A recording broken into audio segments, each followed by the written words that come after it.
میہر کے قریب خطرناک آتش زدگی نے گاؤں جلا دیا، 9 معصوم بچے جاں بحق، علاقے میں قیامت کے مناظر۔ میہر سے ہمارے نمائندے غلام حسین پنہور کی رپورٹ۔ گزشتہ شب دیر سے میہر کے قریب گاؤں فیض محمد چانڈیوں میں خوفناک آتش زدگی کے نتیجے میں 9 معصوم بچے جاں بحق ہو گئے، 100 سے زائد مویشی جل کر راکھ ہو گئے۔ گزشتہ شب دیر سے لگی آگ پر تاحال قابو پایا نہ جا سکا۔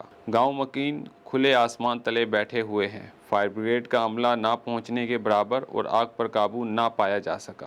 آگ پر قابو نہ ہونے کے باعث گاؤں مکین اپنے گھروں میں بھی داخل نہ ہو سکے۔ آگ کے متعلق گاؤں کی زمیندار کے مطابق اب تک 9 بچے جاں بحق ہو گئے ہیں۔ جاں بحق بچوں میں امام الدین کے 4 بچے رشید، عالم، نرگس، زمان، عبدالرسول، حسین اور سویرہ دیگر شامل ہیں۔ جھلس کر جاں بحق بچوں کی لاش آگ سے نکال کر پوسٹ مارٹم کے لیے میہر منتقل کی گئی ہے۔ اس واقعے کے بعد پورے علاقے میں سوگ کا سماں ہے، جبکہ میونسپل کمیٹی میہر کی فائر بریگیڈ 1 ہفتے سے خراب ہے، جس کے باعث گاؤں کے مکینوں نے اپنی مدداب کے تحت بچوں کو باہر نکال لیا۔ آتش زدگی کے باعث مویشی سمیت ساری چیزیں آگ کی نذر ہو گئی۔